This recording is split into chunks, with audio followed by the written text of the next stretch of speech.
Real GK analysis YouTube channel में आप सभी का स्वागत है।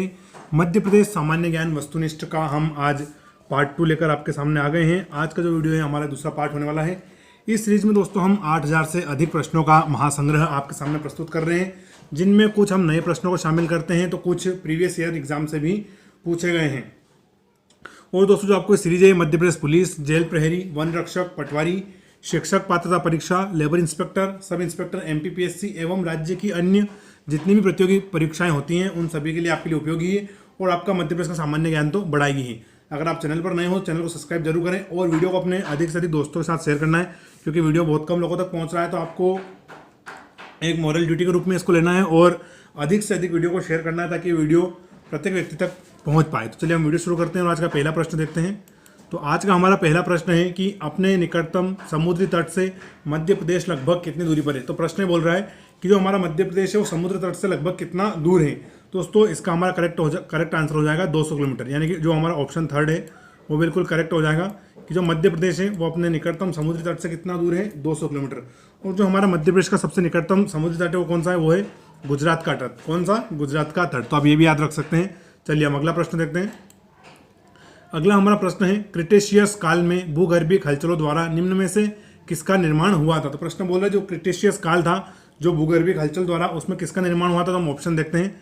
शिवालिक पर्वत, तिब्बत का पठार, दक्कन का पठार या अरावली पर्वत का निर्माण हुआ था।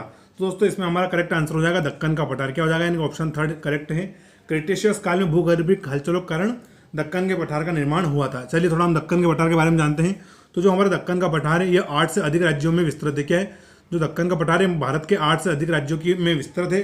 साथ ही जो दक्कन का पठार है इसमें देश का अधिकांश दक्षिणी भाग शामिल है। कौन सा? जो हमारा देश है उसमें दक्षिणी भाग में दक्कन का पठार विस्तृत है। और 8 राज्य कौन कौन से हैं?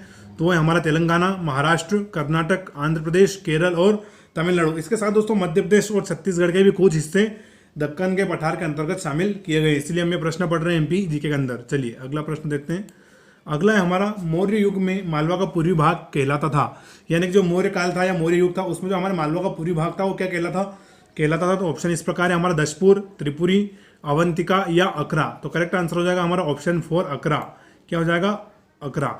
जो मौर्य काल था उसमें मालवा का पूर्वी भाग क्या कहलाता था, वो कहलाता था अकरा। अच्छा दोस्तों दशपुर का वर्तमान क्या नाम क्या आप बता सकते हैं? अगर बताओ तो कमेंट करके जरूर बताएं।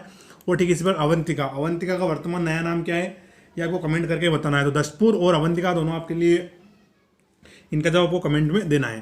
चलिए थोड़ा हम देखते हैं मौर्य युग में मध्य प्रदेश। तो गुर्जरा और सीहोर अभिलेख में अशोक का नाम उल्लेखित है। क्या है? जो मध्य प्रदेश में 2 अभिलेख पाए गए हैं गुर्जरा और सीहोर अभिलेख, इनमें अशोक का नाम उल्लेखित है। साथ ही मौर्य काल में ब्राह्मी लिपि में उत्कीर्ण शिलालेख मध्य प्रदेश के करितलाई, खरकई, कसरावद यानी जो खरगोन जिले में है, आरंग, रामगढ़ स्थानों से मिले। यानी कि जो मौर्य काल के बहुत सारी ब्राह्मी लिपि में लिखे हुए शिलालेख भी मिले हैं। तो कौन कौन सी जगह है? तो ये आप याद रख सकते हैं। करतलई कौन सी है? करितलाई, खरकई, कसरावद जो खरगोन जिले में है, आरंग, रामगढ़ आदि। फिर दोस्तों देखते हैं एक और पॉइंट हम कि बेसनगर विदिशा से मौर्यकालीन यक्ष की प्रतिमा प्राप्त हुई है। और अगला हमारा एक और है जो बहुत फेमस स्तूप है इसका, अशोक ने भरूच सतना में भी एक स्तूप का निर्माण करवाया था। उसका नाम क्या है? उसका नाम है भरूच। क्या है? तो अब ये भी याद रख सकते हैं। चलिए अगली स्लाइड की ओर बढ़ते हैं हम। अगला प्रश्न है हमारा कि मध्य प्रदेश राज्य है, यानी कि मध्य प्रदेश कैसा है। तो हम ऑप्शन देखते हैं। समुद्र सीमा से घिरा हुआ है, यानी मध्य प्रदेश के आसपास समुद्र लगा हुआ है। दूसरा है संपूर्ण भू आवेष्टित राज्य जिसे हम लैंडलॉक राज्य भी बोलते हैं। तीसरा है हमारा अंतर्राष्ट्रीय रेखा को छूने वाला, रेखा यानी कि सीमा, अंतर्राष्ट्रीय बॉर्डर को छूने वाला। और फोर्थ ऑप्शन है हमारा इनमें से कोई नहीं। तो इसका हमारा करेक्ट आंसर हो जाएगा पूर्ण भू आवेष्टित राज्य। क्या है? भू आवेष्टित राज्य, क्योंकि दोस्तों मध्य प्रदेश पूरी तरह से लैंडलॉक्ड हमारा राज्य है, इसके आसपास कोई समुद्री नहीं है। चलिए दोस्तों मैं आपसे एक और प्रश्न पूछता हूँ कि मध्य जो हमारा भारत राज्य है इसके टोटल कितने राज्य लैंडलॉक्ड है, आपको कमेंट करके जवाब देना है। यानी कि भारत के कितने ऐसे राज्य हैं जो पूरी तरह से भू आवेष्टित है, इसका भी आपको जवाब कमेंट में देना है।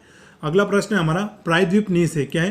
प्रायद्वीपीय नीस है। तो इसका हमारे ऑप्शन देखते हैं। आर्कियन चट्टान, धारवाड़ क्रम की चट्टानें, कुड़प्पा क्रम की चट्टानें या विंध्य क्रम की चट्टानें। तो प्रश्न है कि प्रायद्वीपीय नीस है, तो इसमें ऑप्शन हमारे आर्कियन चट्टान, धारवाड़ क्रम की चट्टान, कुड़प्पा क्रम की चट्टान या विंध्य क्रम की चट्टान। तो इसका करेक्ट आंसर हो जाएगा दोस्तों आर्कियन चट्टान।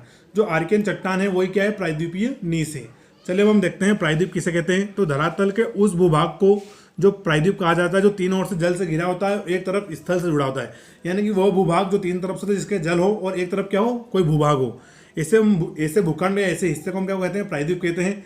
चलिए कुछ हम देखते हैं प्रायद्वीप के उदाहरण। एक है हमारा कोलाबा प्रायद्वीप जो मुंबई को है, जो 3 तरफ से पानी से घिरा हुआ है, एक तरफ मुख्य भारत से जुड़ा हुआ है। दूसरा दोस्तों है हमारा काठियावाड़ प्रायद्वीप। क्या है? काठियावाड़ प्रायद्वीप जो कि गुजरात राज्य में है। एक और हमारा ग्वादर प्रायद्वीप जो कि पाकिस्तान में स्थित है। ये कुछ एग्जाम्पल है ना। और फिर है जाफना प्रायद्वीप जो कि उत्तरी श्रीलंका में स्थित है। चलिए अगला प्रश्न हम देखते हैं। अगला है हमारा कणों के आधार पर प्रायद्वीपीय नीस को किन नामों से जाना जाता है, यानी कि कणों के आधार पर जो प्रायद्वीपीय नीस है उसको किन नामों से जाना जाता है। तो हम ऑप्शन देखते हैं, बुंदेलखंड नीस, चारकोनाइट नीस, उपरोक्त दोनों या इनमें से कोई नहीं। तो इसका हमारा करेक्ट आंसर हो जाएगा उपरोक्त दोनों। क्या हो जाएगा? उपरोक्त दोनों, ऑप्शन थर्ड। जो कणों के आधार पर प्रायद्वीप नीस को हम बुंदेलखंड के नाम से जानते हैं और चारकोनाइट नीस के ऊपर भी जानते हैं। चलिए थोड़ा हम बुंदेलखंड के बारे में जानते हैं। तो दोस्तों जो बुंदेलखंड है यह मध्य भारत के पठार के पूर्व में तथा रीवा पन्ना के उत्तर में स्थित है। यानी जो हमारा बुंदेलखंड पठार है ये मध्य भारत पठार के पूर्व में तथा रीवा पन्ना के उत्तर में स्थित है। और उसका एरिया कितना है? वो है 23,733 वर्ग किलोमीटर। कितना? 23,737 वर्ग किलोमीटर ये कवर करता है। और जो पूरा मध्य प्रदेश है उसका 7.7% भूभाग को यह कवर करता है। और जो इसका निर्माण है वो किस प्रकार से हुआ है? तो आर्किनियन क्रम की ग्रेनाइट जिसको बुंदेलखंड नीस की चट्टानों से निर्मित हुआ है। और इसका मध्य भाग है वो किस प्रकार का? जलोढ़ मृदा से निर्मित है। चलिए अगला प्रश्न हम देखते हैं। अगला हमारा प्रश्न है कि असीरगढ़ किला किस पहाड़ी पर स्थित है। दोस्तों असीरगढ़ किला बहुत फेमस किला है और इसके ऊपर प्रश्न लगातार पूछ जाते हैं।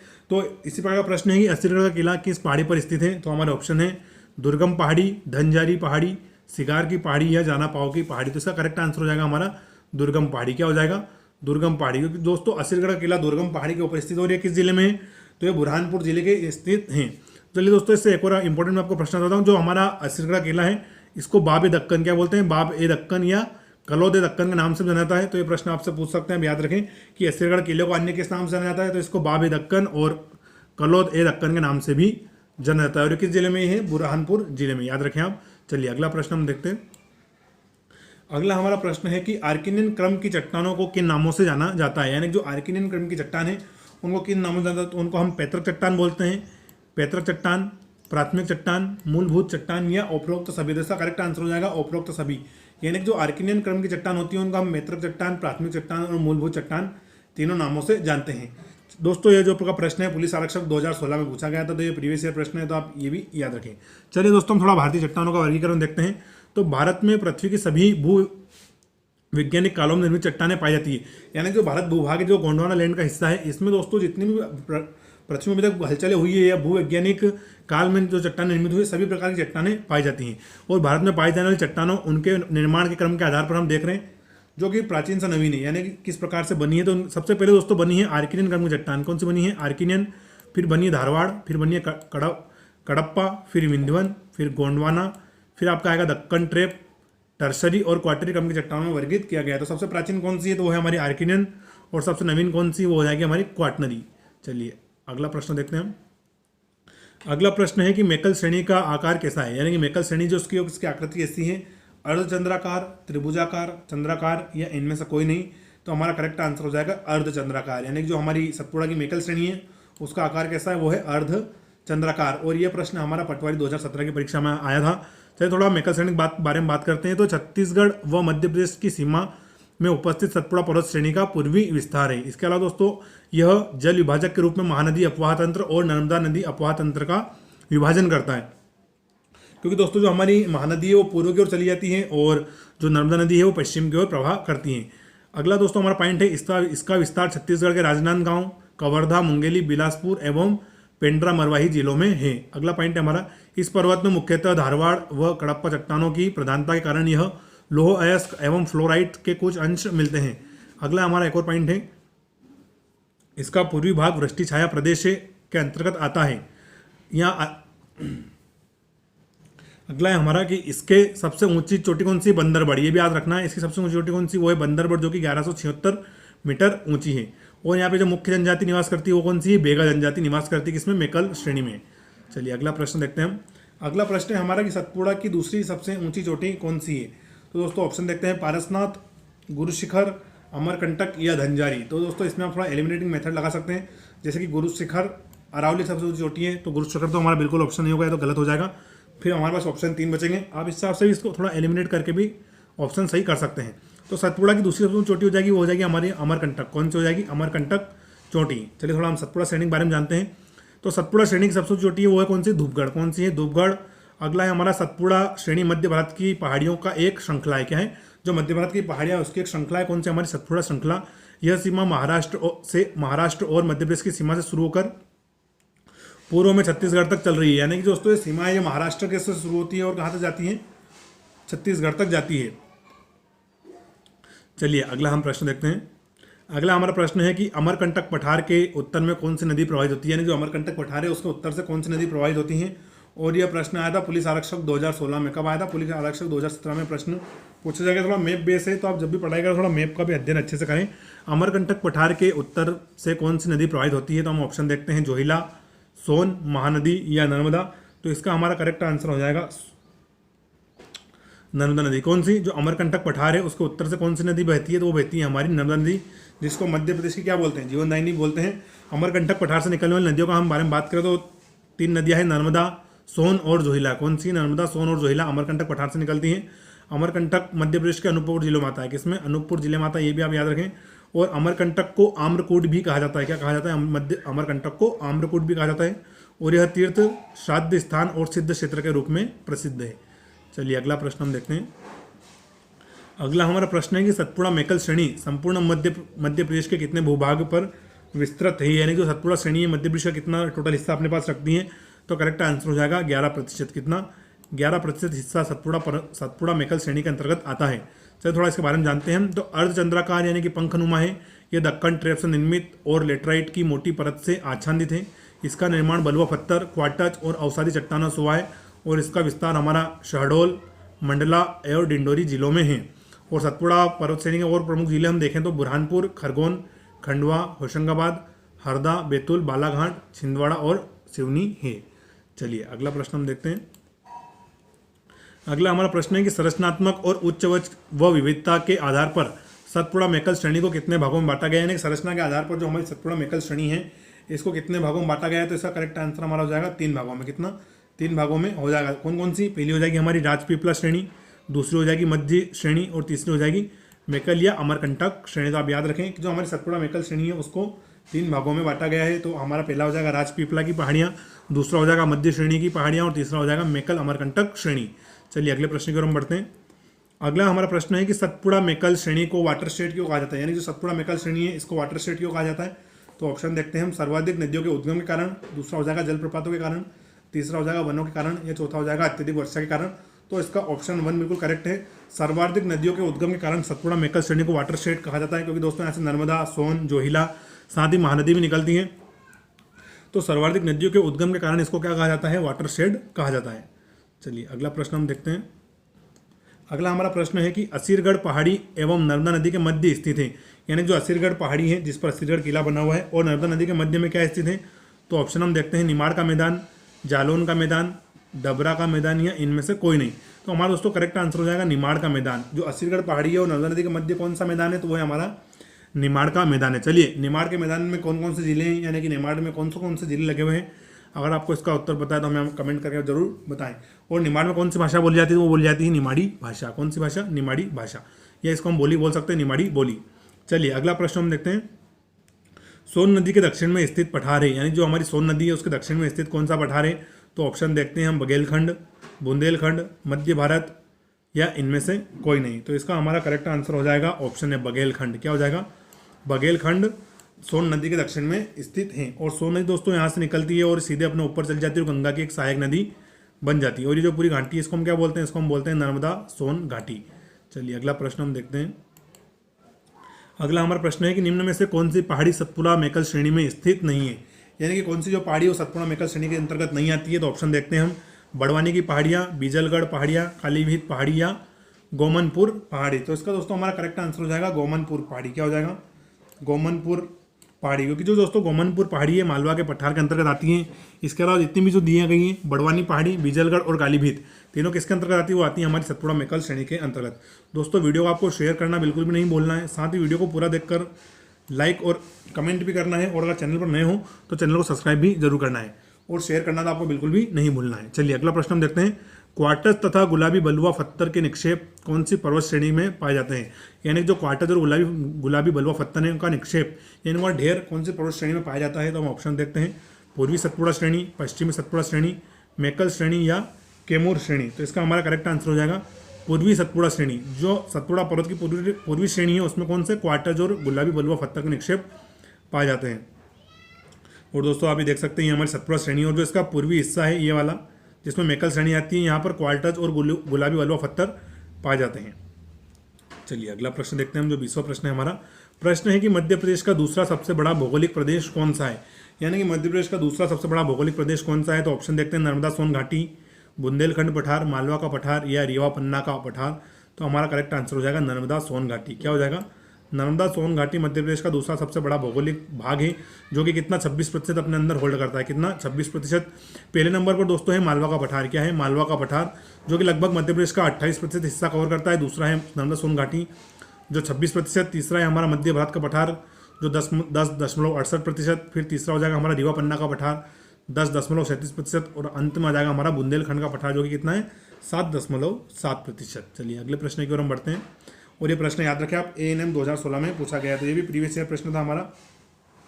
अगला है हमारा कि मध्य प्रदेश के किस पर्वत का निर्माण ग्रेनाइट एवं बेसाल्ट चट्टानों से हुआ है। यानी जो मध्य प्रदेश का कौन सा पर्वत है उसका निर्माण ग्रेनाइट एवं बेसाल्ट चट्टानों से हुआ है। दोस्तों सबसे पहले आपको बता दूं कि जो ग्रेनाइट और बेसाल्ट है ये दोनों आग्नेय चट्टानें कौन सी इग्नियस रॉक का उदाहरण है। चलिए अब ऑप्शन देखते हैं हम, तो विंध्याचल पर्वत, मेकल पर्वत, सतपुड़ा पर्वत या महादेव श्रेणी। तो इसका करेक्ट आंसर हो जाएगा हमारा मेकल पर्वत। तो दोस्तों मेकल पर्वत है, इसका चट्टान, इसका निर्माण कैसे हुआ है मेकल पर्वत का, तो हुआ है ग्रेनाइट और बेसाल्ट चट्टानों के से हुआ है। चलिए अब थोड़ा देखते हैं हम, जो हमारी आग्नेय चट्टानें होती है मैग्मा और लावा के जमने से बनती है। यानी जब ज्वालामुखी उद्गार होता है उसके बाद जो धरती से मैग्मा और लावा निकलता है उनका जब निक्षेप हो जाता है तो उससे क्या बनती है, वो बनती है ग्रेनाइट और बेसाल्ट चट्टानें। सही दोस्तों, हम आग्नेय चट्टानें को और कुछ उदाहरण देखते हैं। तो एक तो ग्रेनाइट हो जाएगा हमारा, बेसाल्ट, फिर पिग्माइट, डायोराइट और गेब्रो, ये सभी आग्नेय चट्टानें के उदाहरण है। आग्नेय चट्टानें स्थूल परत रहित, यानी कि इनमें दोस्तों कोई परत नहीं होती, बिल्कुल कठोर होती हैं, कठोर, संघनन एवं जीवाश्म रहित होती हैं और आर्थिक रूप से यह बहुत अधिक संपन्न चट्टान है। इसमें चुंबकीय लोहा, निकिल, तांबा, सीसा, जस्ता, क्रोमाइट, मैग्नीज, सोना और प्लेटिनियम पाए जाते हैं। साथ दोस्तों बेसाल्ट में लोहे की मात्रा सबसे अधिक होती है। इस चट्टान के शरण से काली मिट्टी का निर्माण होता है। और अगला हमारा है पिग्माइट, झारखंड में पाए जाने वाला अभ्रक इन्हीं की शैली से मिलता है। तो दोस्तों आप ये भी याद रखें कि जो हमारी बेसाल्ट और ग्रेनाइट चट्टानें हैं या आग्नेय चट्टानें हैं खनिज की दृष्टि से बहुत ही महत्वपूर्ण है और ये जीवाश्म रहित होती है, साथ ही बहुत कठोर होती है। चलिए अगला प्रश्न हम देखते हैं। कर्क रेखा मध्य प्रदेश के किस पठार को लगभग 2 भागों में विभाजित करती है। तो दोस्तों इसमें हमारा ऑप्शन देखते हैं, छोटा नागपुर का पठार, मालवा का पठार, रीवा पन्ना का पठार या बुंदेलखंड पठार। तो करेक्ट आंसर हो जाएगा मालवा का पठार। मालवा के पठार को दोस्तों जो कर्क रेखा है 2 भागों में बांटती है, जिसको हम कैंसर लाइन भी बोलते हैं। और यह मध्य प्रदेश के कितने जिलों से निकलती है, वो निकलती है 14 जिलों से। चलिए आप चाहें तो 14 जिलों का कमेंट करके भी हमें जवाब भी दे सकते हैं कि 14 जिले कौन कौन से हैं। अगला प्रश्न देखते हैं। अगला प्रश्न है नर्मदा सोन घाटी लगभग कितने वर्ग किलोमीटर में विस्तृत है। यानी कि जो नर्मदा घाटी है इसका विस्तार कितने किलोमीटर में है। और ये प्रश्न आपका पुलिस आरक्षक 2017 में पूछा गया है। तो ऑप्शन है हमारे 86,000 वर्ग किलोमीटर, दूसरा हो जाएगा 84,000 वर्ग किलोमीटर, 92,000 वर्ग किलोमीटर या 78,000 वर्ग किलोमीटर। तो दोस्तों इसका हमारा सही जवाब हो जाएगा 86,000, यानी कि 86,000 वर्ग किलोमीटर नर्मदा सोन घाटी का विस्तार है। और यह मध्य प्रदेश का लगभग दूसरा सबसे बड़ा भौगोलिक प्रदेश है, जो कितना अपने पास 26% होल्ड करता है। कितना 26%। और इसका कुल क्षेत्रफल 86,000 वर्ग किलोमीटर है। और एक लंबी भ्रंश नदी घाटी है। क्या है, एक तरफ सतपुड़ा है, एक तरफ विंध्याचल है और बीच में क्या है नर्मदा सोन घाटी है। चलिए आगे बढ़ते हैं। अगला है हमारा मध्य प्रदेश राज्य का कृषि उत्पादन में दूसरा सबसे समृद्ध क्षेत्र कौन सा है।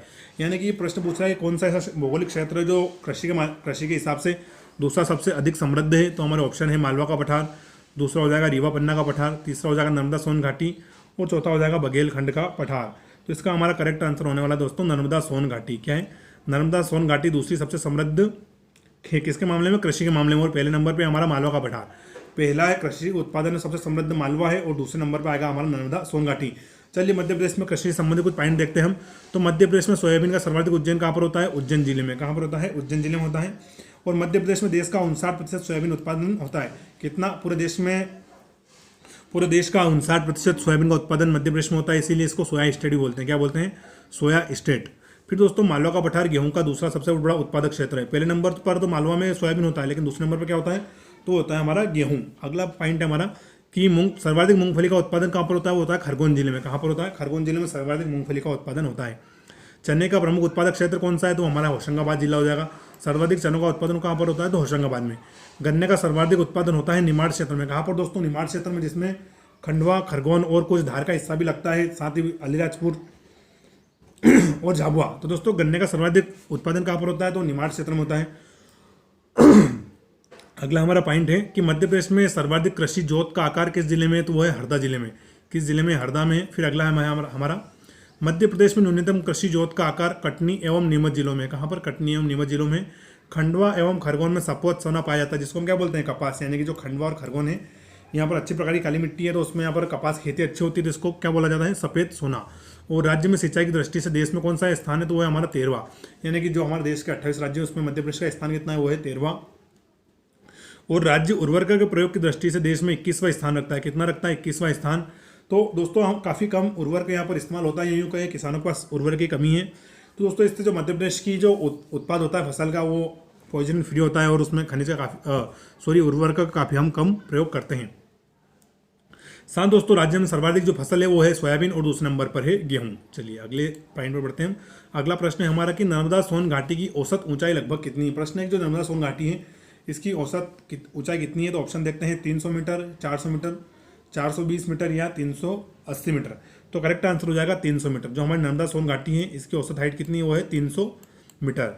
चलिए नर्मदा सोन घाटी के बारे में हम कुछ देखते हैं पॉइंट। तो इसका पश्चिमी भाग दक्कन ट्रेप बेसाल चट्टानों से बना हुआ है। दूसरा पॉइंट हमारा कि इस नदी घाटी का पूर्वी भाग विंध्य और धारवाड़ चट्टानों से निर्मित है। इसमें कहीं कहीं क्वार्टर चट्टानें मिलती है। और इसमें जिले कौन कौन से हैं? तो बड़वानी, खरगोन, खंडवा, हरदा, सीहोर की एक तहसील दोस्तों है ना, बुधनी, पूरा सीहोर जिलों नहीं। होशंगाबाद, रायसेन, नरसिंहपुर, जबलपुर, मंडला, डिंडोरी, अनूपपुर आदि जिले नर्मदा सोन घाटी के अंतर्गत आते हैं। तो चलिए अगला प्रश्न हम देखते हैं। अगला प्रश्न है कि मध्य प्रदेश की कृषि अर्थव्यवस्था का मेरुदंड किस पठार को कहा गया है? प्रश्न है कि जो मध्य प्रदेश की कृषि अर्थव्यवस्था है उसका मेरुदंड किस पठार को कहा गया है? और जो हमारा प्रश्न दोस्तों पटवारी परीक्षा 2017 में पूछा गया है। तो ऑप्शन देखते हैं रीवा पन्ना पठार, मालवा का पठार, नर्मदा सोन घाटी या मध्य भारत का पठार। तो इसका हमारा करेक्ट आंसर हो जाएगा नर्मदा सोन घाटी। जो हमारे दोस्तों नर्मदा सोन घाटी है इसको मध्य प्रदेश का कृषि अर्थव्यवस्था क्या कहा गया है? तो इसको मेरुदंड कहा गया है।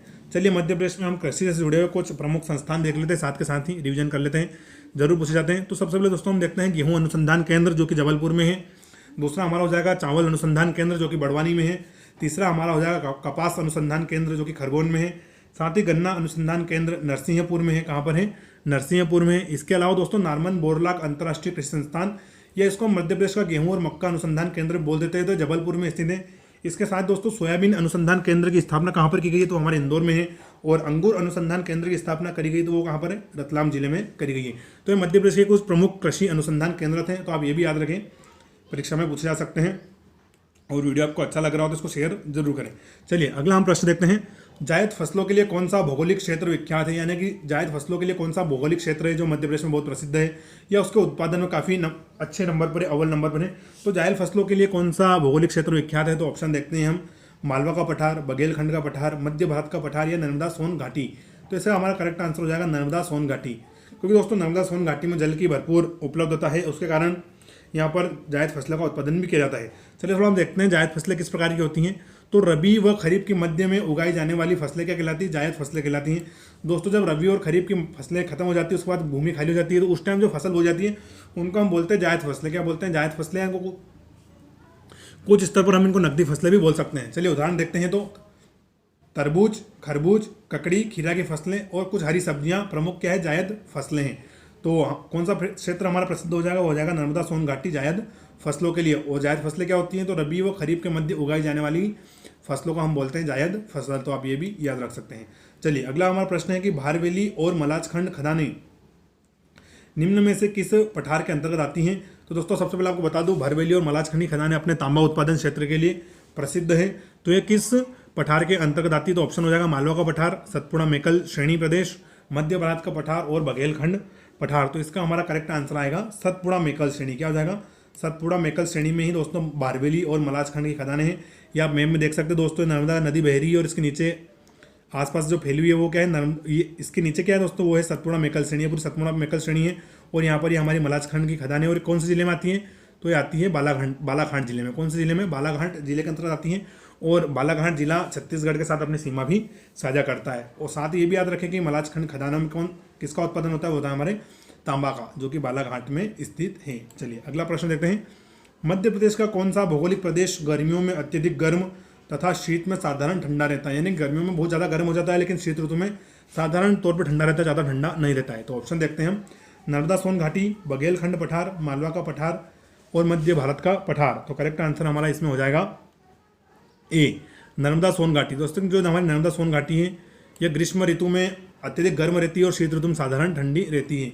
और जो आप मैप में अगर हम बात करते हैं ये हमारी नर्मदा सोन घाटी क्या रही, ये हमारी दोस्तों नर्मदा सोन घाटी। चलिए अगला प्रश्न देखते हैं। अगला प्रश्न है कि समृद्धि क्षेत्र और गरीब लोग किस पठार की विशेषता है? यानी दोस्तों मध्य प्रदेश में एक पठार ऐसा है जो काफ़ी समृद्ध है लेकिन वहाँ के लोग गरीब हैं। और जो दोस्तों हमारा प्रश्न है पुलिस आरक्षक 2016 में पूछा गया है। कब पूछा गया है? पुलिस आरक्षक 2016 में पूछा गया है। तो दोस्तों ऑप्शन है बुंदेलखंड, बघेलखंड, मालवा या रीवा पन्ना का पठार। तो करेक्ट आंसर हो जाएगा हमारा बुंदेलखंड। यानी जो बुंदेलखंड पठार की विशेषता है दोस्तों कि क्षेत्र काफ़ी समृद्ध है लेकिन वहाँ के लोग गरीब हैं। चलिए थोड़ा हम बुंदेलखंड पठार के बारे में जानते हैं। तो इस पठार का निर्माण दोस्तों ग्रेनाइट चट्टानों से हुआ है। और किससे? ग्रेनाइट चट्टानों व नीच से हुआ है। और दोस्तों बुंदेलखंड पठार की प्रमुख नदियों की हम बात करें तो वो हमारी बेतवा, धसान और केन। कौन सी है? बेतवा, धसान और केन। साथ दोस्तों अभी केन और बेतवा नदी के बीच में लिंक परियोजना भी चल रही है जो कि काफ़ी फेमस है। और केन नदी में ही एक इसके किनारे राष्ट्रीय उद्यान पड़ता है। तो अगर आपको उसको पता हो तो वो हम कमेंट करके हमें बता सकते हैं।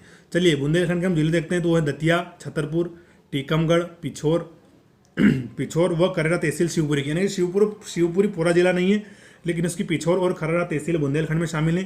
ठीक इसी प्रकार से ग्वालियर जिले की डबरा और भांडेर तहसीलें और हमारे भिंड जिले की लाहार तहसील इसके अंतर्गत शामिल करी गई।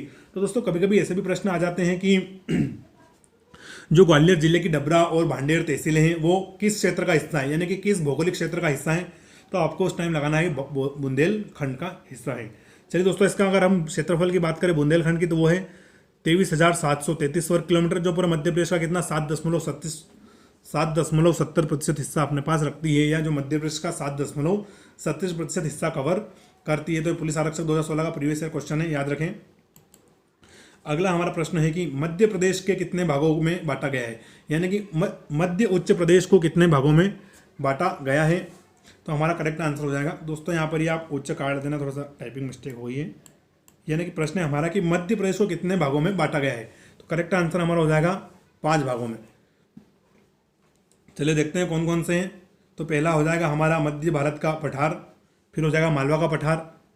दोस्तों इस प्रश्न में मुझे थोड़ी टेक्निकल मिस्टेक लग रही है तो आप इस प्रश्न को भी छोड़ दें। इसके बारे में आपको अगली स्लाइड में, अगले जो हमारा वीडियो रहेगा उसमें थोड़ा विस्तृत बताऊंगा।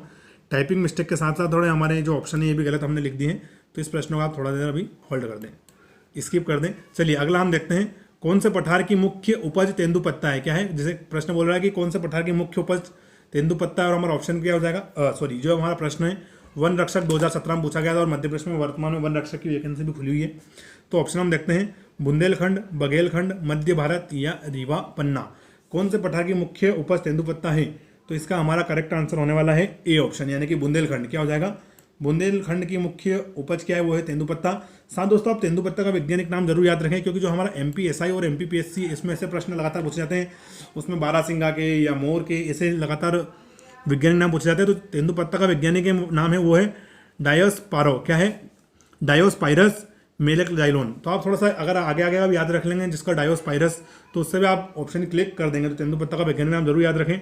और देश में तेंदुपत्ता उत्पादन में मध्य प्रदेश का प्रथम स्थान है। जैसे ठीक सोयाबीन में मध्य प्रदेश का प्रथम स्थान है, उसी प्रकार तेंदुपत्ता में भी मध्य प्रदेश का प्रथम स्थान है। और मध्य प्रदेश में तेंदुपत्ता में उत्पादन में प्रथम जिला कौन सा है? वो है सागर। कौन सा है? सागर। प्रदेश में औसत वार्षिक तेंदुपत्ता का उत्पादन लगभग 25 लाख मानक बोरा होता है। क्या होता है? जो नापने की इकाई है बोरे में भरते होंगे, इसलिए 25 लाख मानक बोरा होता है। जो देश के कुल उत्पादन लगभग कितना है? 25%। कितना है? यानी कि जो पूरे देश का 100 में से 25% तेंदुपत्ता का उत्पादन तो अकेले मध्य प्रदेश में होता है। और तेंदुपत्ते का राष्ट्रीयकरण कब किया गया? तो वो किया गया था 1964 में था। ये भी याद रख सकते हैं, प्रश्न पूछा जा सकता है कि तेंदुपत्ते का राष्ट्रीयकरण किस वर्ष में हुआ था। कुछ ऑप्शन आ जाएंगे तो उसमें आपको क्लिक करना है 1964 पर। चलिए हम अगला प्रश्न देख रहे हैं। अगला हमारा प्रश्न है कि शुष्क एवं कटीले वन किस पठार की विशेषता है। क्या है प्रश्न? कि शुष्क एवं कटीले वन किस पठार की विशेषता है। तो ऑप्शन देखते हैं मध्य भारत का पठार, बुंदेलखंड का पठार, रीवा पन्ना का पठार या बघेलखंड का पठार। तो हमारा इसमें करेक्ट आंसर हो जाएगा मध्य भारत का पठार। यानी कि दोस्तों जो हमारा मध्य भारत का पठार है उसकी विशेषता क्या है, वो है शुष्क एवं कटीले वन। चलिए अब हम मध्य प्रदेश में जुड़े हुए कुछ वन से जुड़े हुए संस्थान देख लेते हैं और किस शहर में स्थित है ये भी आपको बताता हूँ। तो पहला है हमारा ट्रॉपिकल फॉरेस्ट रिसर्च इंस्टीट्यूट, जिसकी स्थापना कब हुई थी 1988 में। तो कहाँ पर है, तो ये जबलपुर में। तो याद रखें ट्रॉपिकल फॉरेस्ट रिसर्च इंस्टीट्यूट कहाँ पर स्थित है, तो हमारा हो जाएगा जबलपुर। दूसरा हमारा institute of forestry research and मानव विकास संस्थान, क्या हो जाएगा institute of forest research and मानव विकास संस्थान, जिसकी स्थापना कहाँ पर है, छिंदवाड़ा में है। अगला है हमारा भारतीय वन प्रबंधन संस्थान, 1982 में इसकी स्थापना हुई थी, जो कहाँ पर है, वो हो जाएगा भोपाल। तीसरा हो जाएगा राष्ट्रीय वन अनुसंधान का क्षेत्रीय कार्यालय, यानी जो हमारा राष्ट्रीय वन अनुसंधान का मुख्यालय कहाँ पर है, आपको पता होगा देहरादून उत्तराखंड में है, लेकिन उसका क्षेत्रीय कार्यालय भी, तो उसका वो मुख्यालय हो जाएगा आपका जबलपुर में। फिर दोस्तों हमारा हो जाएगा उष्ण कटिबंधीय वन अनुसंधान केंद्र, वो जबलपुर में। मध्य प्रदेश का प्रथम फॉरेस्ट कॉलेज यानी कि प्रथम वन कॉलेज, जिसकी स्थापना हमने बालाघाट जिले में करी है 1979 में। फिर हो जाएगा मध्य प्रदेश का द्वितीय फॉरेस्ट कॉलेज, ये भी अपने आप में इंपॉर्टेंट है, उसकी स्थापना हो गई थी बैतूल में 1980। एक वर्ष के बाद ही हो गई थी, तो आपको सन याद रखने में दिक्कत नहीं आएगी। 1980 याद रख लें, उसके एक साल बाद जस्ट 1980 में बैतूल में, 1969 में बालाघाट, 1980 में बैतूल। चलिए अगला हमारा मध्य प्रदेश का प्रथम वन स्कूल, तो वन स्कूल की प्रथम स्थापना करी गई है शिवपुरी में। कॉलेज की अगर बात करें तो बालाघाट पर क्लिक करना है, और अगर स्कूल की बात करें तो शिवपुरी पर क्लिक करना है। चलिए अगला हम प्रश्न देख रहे हैं। अगला प्रश्न है कि कौन सा पठार बंगाल की खाड़ी से आने वाले मानसून से वर्षा प्राप्त करता है, यानी कि कौन सा पठार है जो कि बंगाल की खाड़ी में आने वाले मानसून से वर्षा प्राप्त करता है। दोस्तों देखा जाए तो मध्य प्रदेश में अधिकतर बारिश होती है, वो होती है हमारे जो केरल से मानसून आता है उससे होती है। किससे होती है, केरल यानी अरब सागर के मानसून से होती है, लेकिन कुछ हिस्सा ऐसा भी जिसमें बंगाल की खाड़ी से उठने वाले मानसून से भी वर्षा होती है। तो हम इसमें ऑप्शन देखते हैं, बुंदेलखंड पठार, रीवा पन्ना का पठार, बघेलखंड का पठार और मध्य भारत का पठार। तो इसमें हमारा करेक्ट आंसर हो जाएगा बघेलखंड का पठार। यानी दोस्तों जो बघेलखंड के पठार में वर्षा होती है वो कहाँ से होती है बंगाल की खाड़ी से। कहाँ से होती है, बंगाल की खाड़ी से। चलिए हम बघेलखंड पठार के बारे में कुछ जानते हैं। तो पहला हमारा है कर्क रेखा इस क्षेत्र को दो भागों में विभाजित करती है। जैसे मालवा के पठार को कर्क रेखा दो भागों में विभाजित करती है, ठीक उसी प्रकार बघेलखंड पठार को भी कर्क रेखा दो भागों में विभाजित करती है। और इस कारण बघेलखंड पठार की जलवायु किस प्रकार की है, तो वो है मानसूनी प्रकार की। किस प्रकार की है, मानसूनी प्रकार की। और मानसून मध्य प्रदेश में जून महीने में ही दस्तक देता है, जो सितंबर तक चलता है।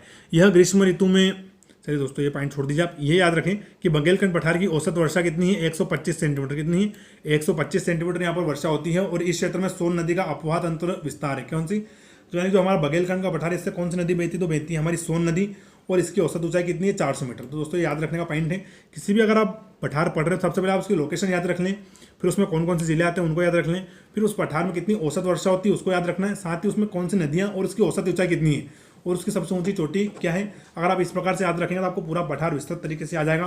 फिर आपसे बघेलखंड पठार से किसी भी प्रकार का प्रश्न पूछे आपका आंसर गलत नहीं होगा। चलिए अगला प्रश्न हम देखते हैं। अगला है कि पूर्वी पठार या बघेलखंड पठार में लगभग वर्षा कितनी होती है। दोस्तों अभी हम पिछले प्रश्न में हमने देखा कि जो हमारा बघेलखंड पठार है उसमें औसत वर्षा कितनी, वो है 125 सेंटीमीटर, यानी कि 125 से 140 सेंटीमीटर का वर्षा होती है हमारे किसमें, बघेलखंड के पठार में। तो ये सेम प्रश्न आ गया है। चलिए आगे बढ़ते हैं। अगला है हमारा उष्ण कटिबंधीय शुष्क पतझड़ वन किस भौगोलिक प्रदेश की विशेषता है। कौन से उष्ण कटिबंधीय शुष्क पतझड़ वन, चलिए ऑप्शन देखते हैं, मालवा का पठार, रीवा पन्ना का पठार, बघेलखंड का पठार, बुंदेलखंड का पठार। तो इसका हमारा दोस्तों करेक्ट आंसर हो जाएगा ऑप्शन थर्ड, यानी कि बघेलखंड पठार की विशेषता। यानी जो दोस्तों बघेलखंड पठार के अंतर्गत वन पाए जाते हैं वो किस प्रकार के होते हैं, तो वो होते हैं उष्ण कटिबंधीय शुष्क पतझड़ वन। चलिए दोस्तों थोड़ा हम शुष्क पर्णपातीय पतझड़ वन के बारे में देखते हैं। तो शुष्क पर्णपाती वन उन प्रदेशों में पाए जाते हैं जहां पर औसत वर्षा 100 से 150 सेंटीमीटर होती है। कितनी, 100 से 150 सेंटीमीटर होती है। और तापमान कितना होता है, 10 से 12 सेंटीमीटर होता है। और यहाँ पर मेन पौधे कौन से होते हैं, तो होता है हमारे बबूल, जामुन और मोदेस्ता। क्या होते हैं, बबूल, जामुन और मोदेस्ता इस प्रकार के वनों के प्रमुख वृक्ष हैं। चलिए अगला प्रश्न हम देखते हैं। अगला हमारा कि कौन सा भौगोलिक प्रदेश मध्य प्रदेश की अन्न की पेटी के नाम से जाना जाता है। प्रश्न दोस्तों पुलिस आरक्षक 2016 में पूछा गया था। तो कौन सा भौगोलिक प्रदेश मध्य प्रदेश की अन्न की पेटी के नाम से जाना जाता है। तो ऑप्शन हो जाएगा हमारा नर्मदा सोन घाटी, बघेलखंड, बुंदेलखंड या रीवा पन्ना का पठार। तो दोस्तों इसका हमारा करेक्ट आंसर हो जाएगा नर्मदा सोन घाटी। नर्मदा सोन घाटी दोस्तों क्या बोला जाता है, वो बोला जाता है अन्न की पेटी, क्योंकि दोस्तों नर्मदा सोन घाटी में जायद फसलें भी होती है, रबी की खरीफ की फसलें तो होती हैं, तो इसलिए दोस्तों इसको अन्न की पेटी बोला जाता है। क्या बोला जाता है, अन्न की पेटी। सर्वाधिक कृषि संबंध उत्पाद तो मालवा में होते हैं, लेकिन मालवा के पठार में, लेकिन दोस्तों वहाँ पे क्या ग्रीष्म ऋतु में थोड़ी पानी की कमी कारण फसलें नहीं होती है। लेकिन जो नर्मदा सोन घाटी है इसमें 12 महीने फसलें होती हैं, इसलिए इसको क्या कहा जाता है, अन्न की पेटी कहा जाता है। और दोस्तों आप मध्य प्रदेश के प्राकृतिक भाग देख सकते हैं। ये हमारा मध्य भारत का पठार है, फिर ये हमारा मालवा का पठार है, ये नर्मदा घाटी है, यह बघेलखंड है। तो प्रश्न का सही जवाब है हमारा नर्मदा सोन घाटी, जो पुलिस आरक्षक 2016 में पूछा गया है।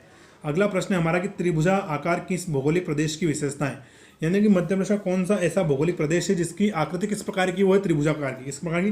त्रिभुज प्रकार की है। ठीक इस प्रकार दोस्तों, आपने त्रिभुज देखा ही होगा, यहाँ बनाने में नहीं आ रहा है।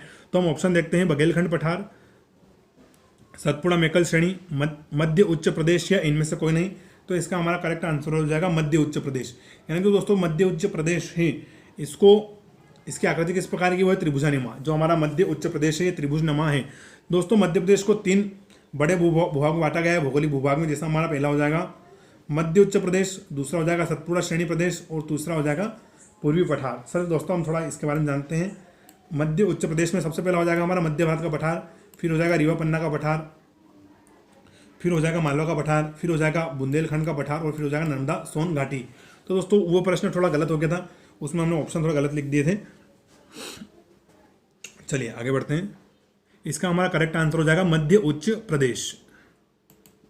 अगला है हमारा गोमनपुर चोटी किस पठार का हिस्सा है, यानी दोस्तों जो गोमनपुर चोटी है यह किस पठार का हिस्सा है। तो ऑप्शन देखते हैं, नर्मदा सोन घाटी, मालवा का पठार, मध्य भारत का पठार, या बघेलखंड का पठार। तो करेक्ट आंसर हो जाएगा हमारा मालवा का पठार।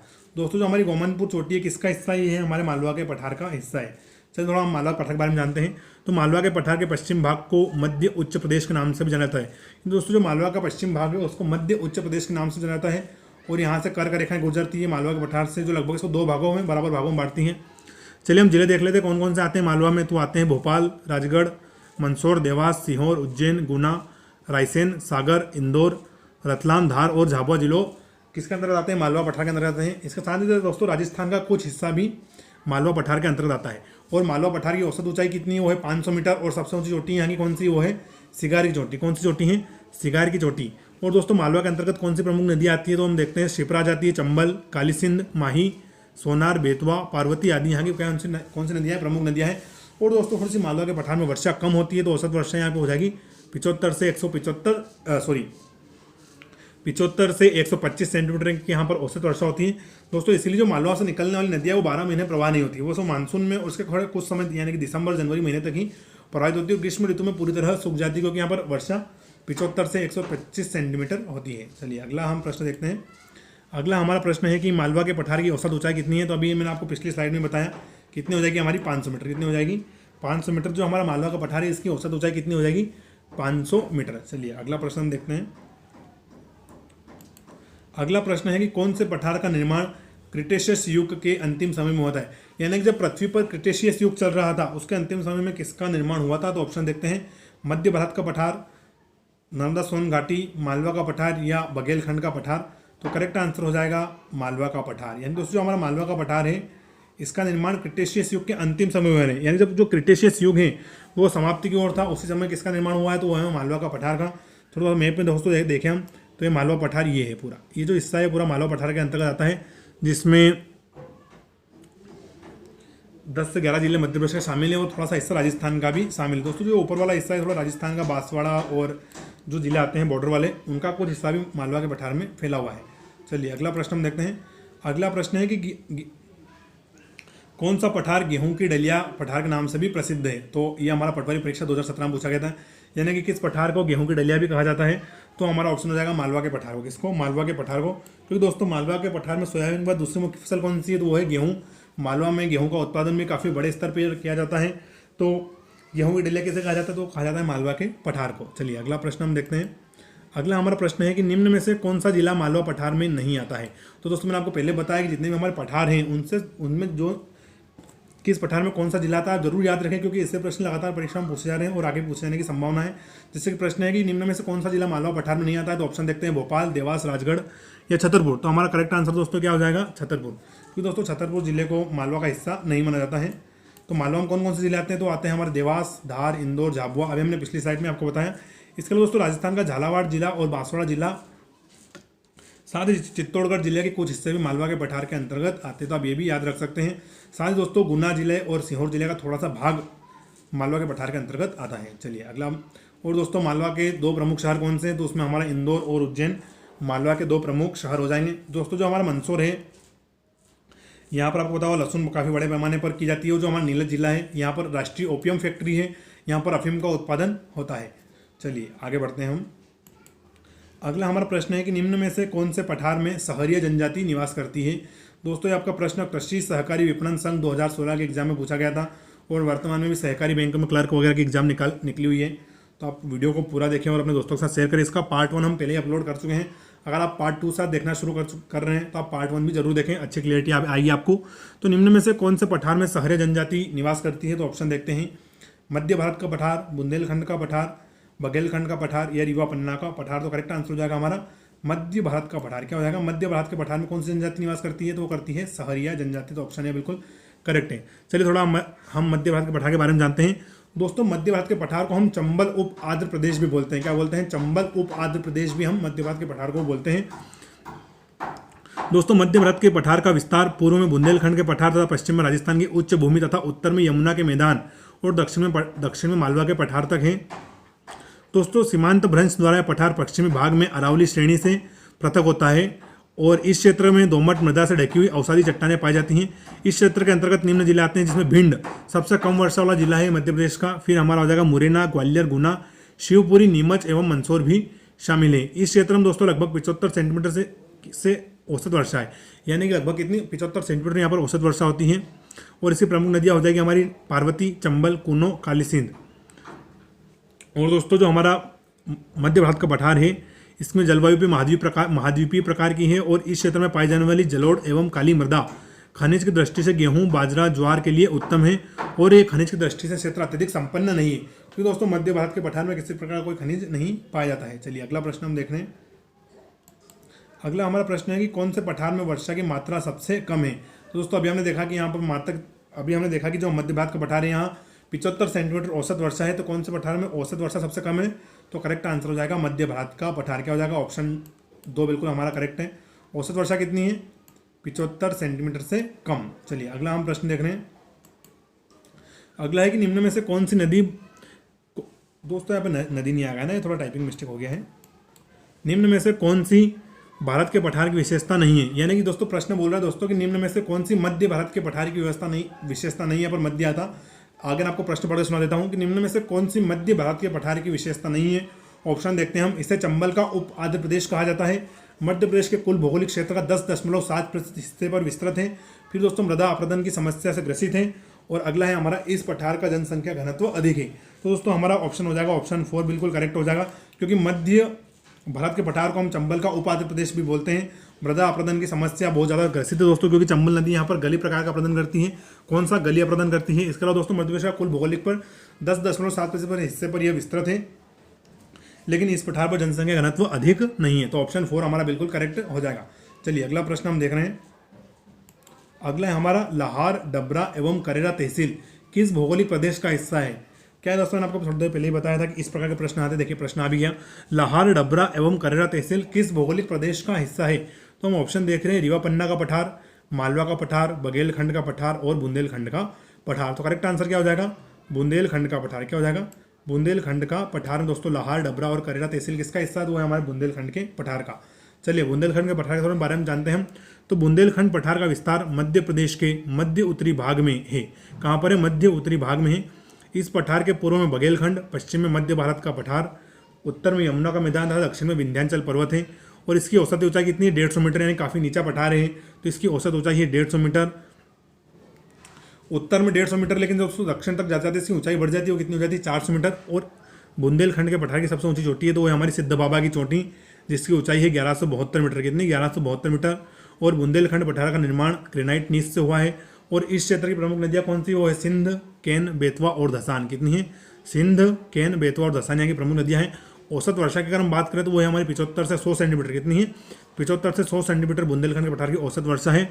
और इस क्षेत्र की प्रमुख फसल क्या है, ज्वार। क्या है, ज्वार। ज्वार के साथ दोस्तों तेंदुपत्ता भी है। क्या है, तेंदुपत्ता है कि प्रमुख वन उपज है। चलिए अगला हम प्रश्न देख रहे हैं।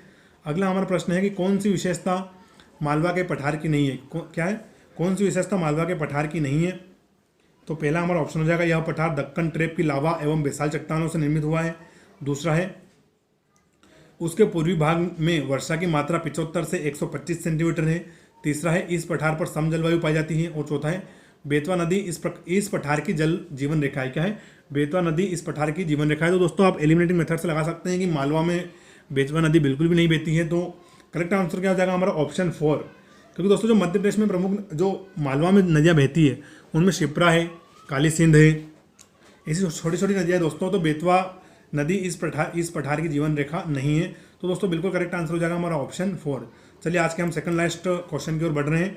प्रश्न है हमारा कि कौन सा पठार नर्मदा और चंबल के मध्य जल विभाजक है, यानी कि कौन सा पठार नर्मदा नदी और चंबल नदी के मध्य जल विभाजक का कार्य करता है। तो ऑप्शन देखते हैं, बुंदेलखंड का पठार, नर्मदा सोन घाटी, मालवा का पठार और बघेलखंड का पठार। तो करेक्ट आंसर हो जाएगा मालवा का पठार। दोस्तों मालवा का जो पठार है हमारा वो चंबल और नर्मदा नदी के मध्य जल विभाजक का कार्य करता है। दोस्तों ये हमारी यहाँ इस प्रकार से नर्मदा नदी बहती है जो कि पूर्व से पश्चिम की ओर बहती है, और यहाँ से चंबल नदी निकलती है, महो के निकट जाना पाओगे पहाड़ियों से, और ऐसे कर करके गुजरात मध्य प्रदेश की सीमा बनाकर यमुना नदी में मिल जाती है। और इनके मध्य में क्या है, तो यहाँ पर विंध्याचल के पर्वत हैं और फिर हमारा मालवा का पठार पूरा आ जाता है। चलिए अगला प्रश्न हम देखते हैं। अगला प्रश्न आज का लास्ट प्रश्न है हमारा, 752 मीटर ऊंची सद्भावना चोटी को अन्य किस नामों से भी हम जानते हैं। तो दोस्तों हमारी जो 752 मीटर ऊंची चोटी है जिसका हम सद्भावना चोटी, सद्भावना शिखर के नाम से जानते हैं, इसके अन्य नामों की हम बात करें तो गुडविल हिल, कलुमार शिखर, कोलंबे शिखर या उपरोक्त सभी। तो इसका हमारा करेक्ट आंसर हो जाएगा उपरोक्त सभी। दोस्तों जो हमारा सद्भावना चोटी है जिसको हम गुडविल हिल बोलते हैं, इसको नाम अन्य नाम भी आप याद रखें तो गुडविल हिल, कलुमार शिखर या कोलंबे शिखर। ऊंचाई का विशेष ध्यान रखें 752 मीटर। तो दोस्तों हमारा वीडियो आज का वीडियो हमारा यहीं तक था। आशा करता हूँ कि वीडियो आपको बहुत अच्छा लगा और अभी तक आपने चैनल को सब्सक्राइब करके वीडियो को भी शेयर कर दिया, और अगर नहीं किया हो तो वीडियो को आप शेयर जरूर करें। वीडियो हमारा यहीं तक था। इसके अलावा दोस्तों आपका कोई भी फीडबैक या सुझाव हो तो आप कमेंट करके बता सकते हैं, और आप वीडियो कहाँ से देख रहे हैं, मध्य प्रदेश के किस जिले से आप वीडियो देख रहे हैं, ये भी मुझे आप कमेंट करके जरूर बताएं। वीडियो हमारा यहीं तक था पूरा। थैंक यू, जय हिंद।